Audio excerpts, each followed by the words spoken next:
Welcome to today's Chess Ideal program. Today we're going to be talking about what is true love for young adults and sources of sexual pressure for teenagers. With me here are social workers, medical personnel, and activists. So before we go straight to the point, we're going to be talking about what true love actually is. And I'll be asking the medical social worker with us here. Please, ma, from your experience with teenagers and young adults, what can you say they have defined true love as?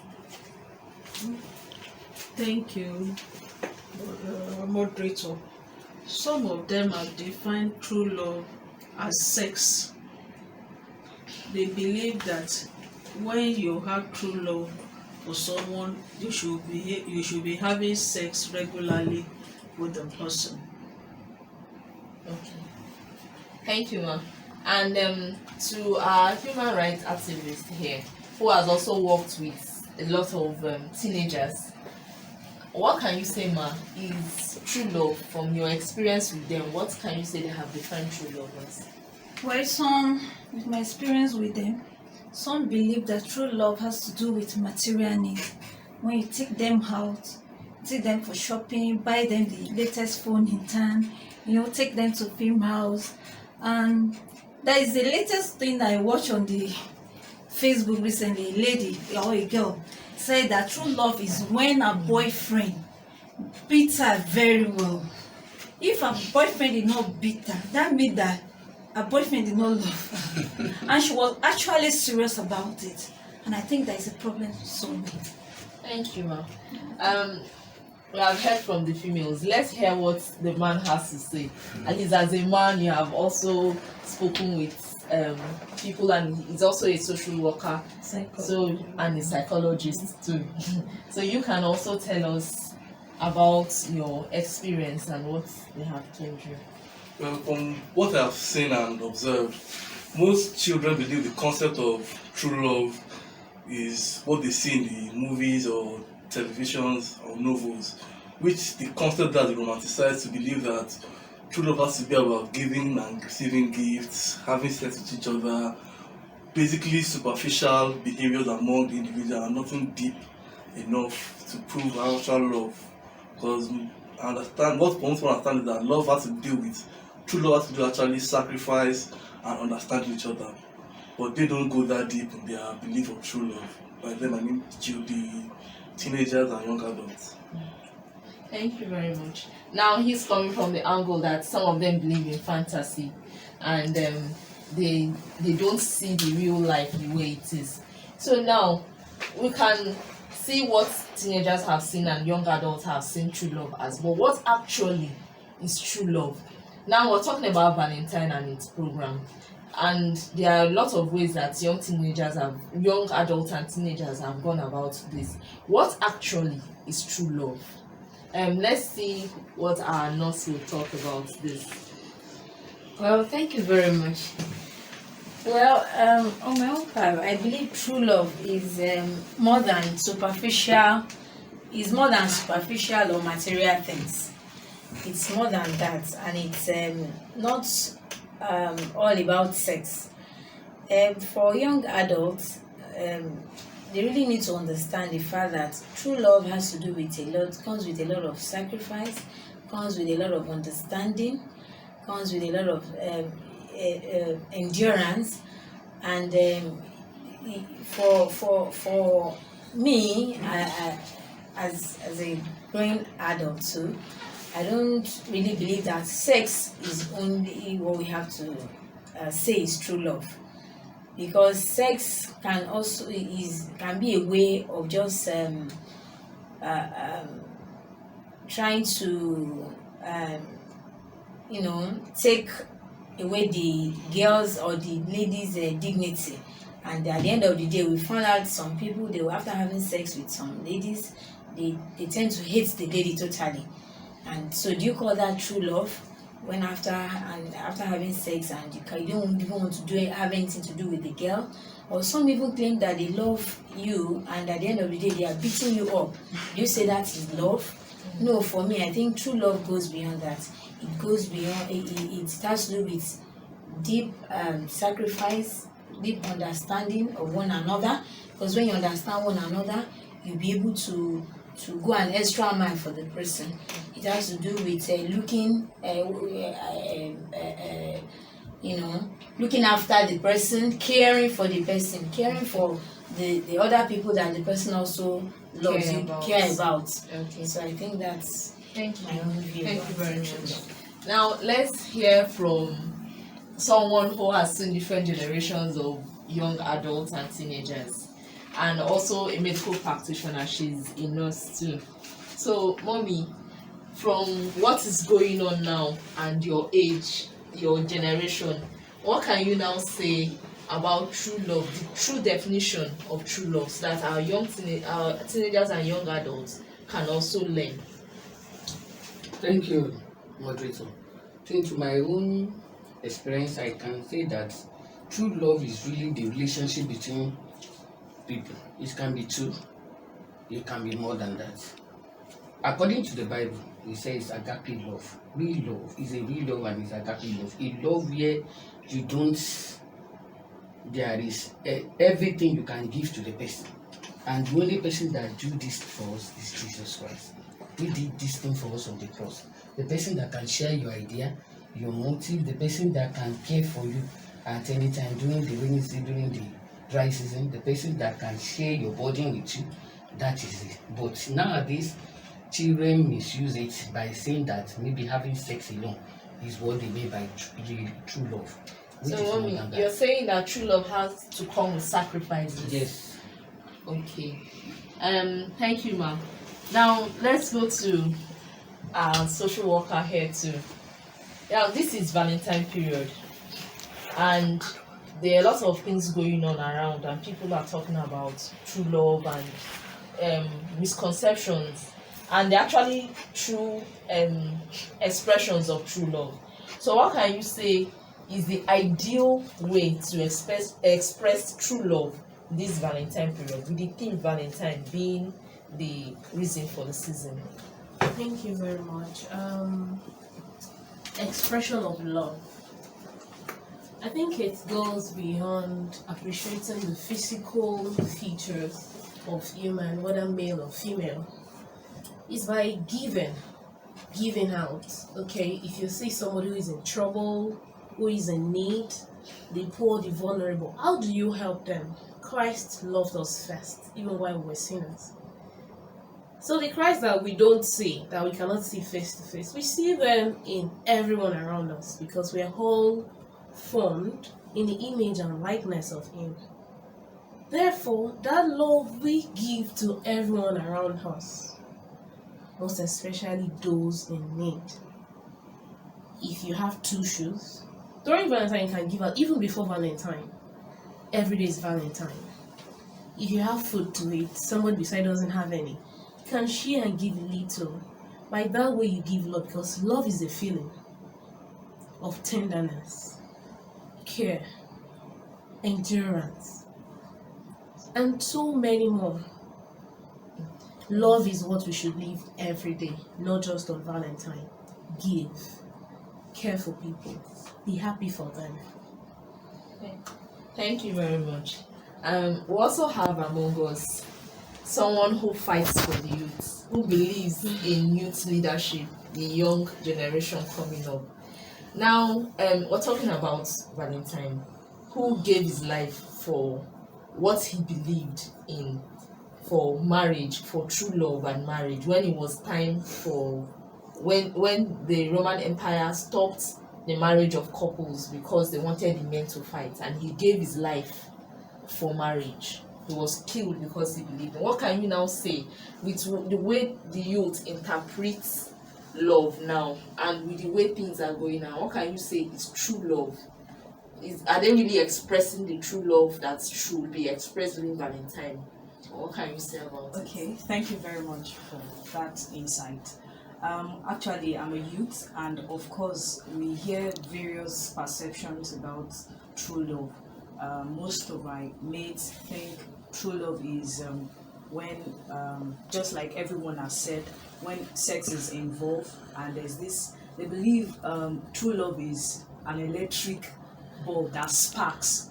You know, they believe it involves emotional, you know, unusual emotional, and when you are a dummy or something, it means you are in love with this person. But just like experienced people have said earlier, true love is all those things. But to my own perspective, I believe true love is actually taking someone for whom he or she is. You know, we have to keep preaching that every day, because in the first place, if there is true love, we won't be seeing anything as killings, you know, kidnapping, crimes, and ethno-religious wars and all that. So if we can take ourselves for who we are, you know, you're a partner of mine, and I know you have your shortcomings, I have my shortcomings, and ignoring that, understanding each other, then there won't be anything of war or conflict between us. And then if we really have true love, varies. I can have true love for my parents, I can have true love for a friend, not necessarily opposite sex. I can have true love for you in as much as I can understand you better. And you know, true love varies to everyone, but to me it's just taking someone for whom he or she is, and then we have a better life. Thank you very much. Now we have heard everything, some of the things that because of time, I'm sure they didn't say everything they had on their mind about true love and what teenagers think they are. Now, we are seeing that some of them misunderstand this and see them as having sex and all that. Now, what are the sources of sexual pressure? Teenagers and young adults are getting involved in premarital sex, especially this period, this Valentine period. So now, what can we say are the sources of this sexual pressure? We're asking our mommy here, social worker, please. Sources of there are so many things that have exposed our young adults into this sexual pressure. One of it is this social media. On the social media, they are exposed to a lot of things that their parents do not even know anything about. They watch live porn, they watch all sorts of things on the social media, and thereby thinking of putting all these things into practice. Okay, thank you very much, ma'am. Yes. Now to young activists who has worked with them too, and I'm sure you have a lot of interaction. You've had a lot of interactions with them. What can you say about the sources of this pressure? You know, we have so many of them. I will still go back to social media, and then the parental, you know, the way a child is being parented.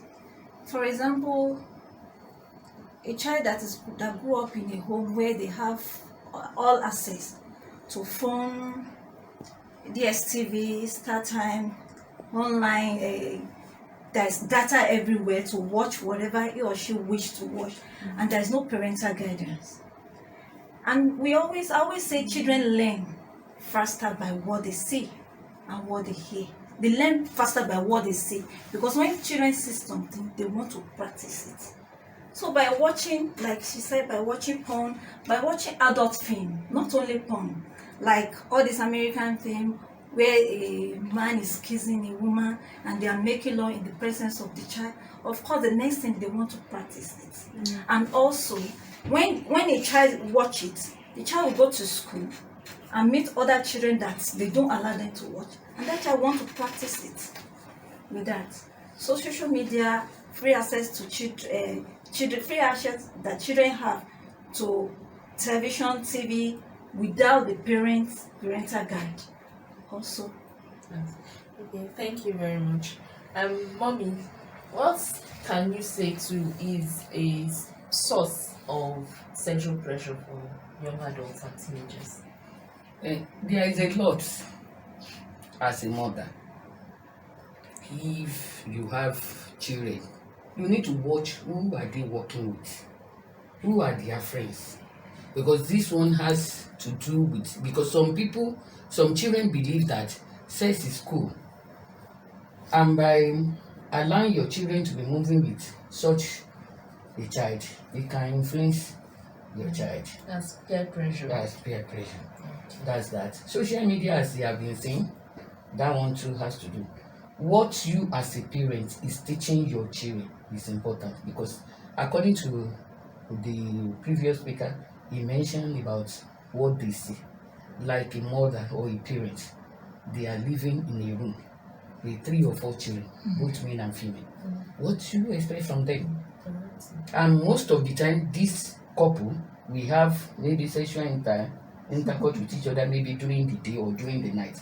Why do you think that these children are slept? But they are awake, watching what is happening. So such a thing can make them to say that, okay, if father can do that, they want to try it. And you know, as a child, they want to try anything they see. Do you understand? Yes. So all these things, and child marriage, I still believe that child marriage, because most of these people, the younger generation that are marrying now, they marry very early. They don't have anything to teach their children. They don't watch what their children is watching. Who are they playing with? What are they even playing? Which type of playing are they playing? So all these things can lead to make them to have what they don't suppose, the knowledge they don't supposed to have. They start generating it, and by so doing, they too they want to try it and see what it is. Thank you. Thank you very much, Ma. Let's come back to dear social worker here. What other source of sexual pressure can you say that teenagers have to? Thanks once again. I'll join my voice with theirs, just as they mentioned earlier, that the parents, we all have a role to play. And children or teenagers in this area, at this stage, need to be monitored, checked. Parents need to grow along with them. And a lot of parents leave their roles, their responsibility to teachers alone in school. And apart from that too, the government policy, a lot of times, do not benefit all. In the sense that we have I'm sure we have a census board for movies and films, production and the likes. All this porn, those images that do not portray good morals in the society, they're supposed to be removed. But we have them all around. I remember while we were still young, I'm still young, while growing, all those, when I was younger, all those movies that we used to see then, I remember one Shawari Day, we never had any scene where we saw people or see people kiss. It's still very difficult for somebody like me to adjust to that system, because I grew up in a Christian home where those things were not acceptable. And in the community, the society too has a role to play. Because you can't say, okay, because we are no more in the olden days, we are all civilized and we have to do this, do that. No. We still have to check on one another. We all have to be our brother's keeper, our sister's keeper, for us to move forward. So government, parents, teachers, individuals, the church, the religious houses or the religious groups, all have to come together, and the peer pressure too. Know where your children go to. And we need these clubs. All these what happened to those clubs? Red Cross, people don't want to belong to that. They want to follow the trending group like Naira Marley group and the likes. Yes, Malian group. So with that, I'm sure we'll be able to. Thank you very much. Let's have the voice of Emil and hear what he has to say about this. All right. Well, to talk from a psychological point, the need for sex starts to develop in the teenage years. And once this happens, the child will want to seek gratification by all means. So I believe that it is, I won't say it's not a bad thing to need sex, but the self-control is where everybody else comes in. For an individual to learn self-control, it's not just, he can't learn by himself. He has to be taught self-control from parents, older siblings, and even the church itself and society as a whole. For example, if a child is just discovering and enter puberty, just he or she are discovering their body and the urge for sex, they may want to practicalize it. But before then, if the parent or the primary caregiver tell the child what he's going to expect by entering puberty, he or she may be able to defend himself from those urges and protect themselves for their future. Thank you. Now, let's hear from our nurse here too, and see what she has for us. Thank you very much.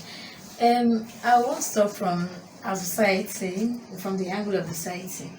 I think poverty has a role to play in this too, because when you see a parent, probably they are not able to provide the basic facility or basic things for their children. For instance, this might lure the children into doing some things that will lead them to sexual devices or things like that. Because when a child is hungry, for instance, maybe a girl that is hungry, so she's supposed to be in school, okay, and she's not in school, and probably her dad is not employed, or the mom is not employed, and probably the mother gives her something to hawk, for instance, groundnut, and she's hawking in a garage or along the streets and things like that. And she's exposed to a lot of things, a lot of sexual harassment, a lot of even live porn, not even social media now, because a lot of things happen on the streets. So this can lead the child, this can be a source of a sexual pressure for a child or a growing adult.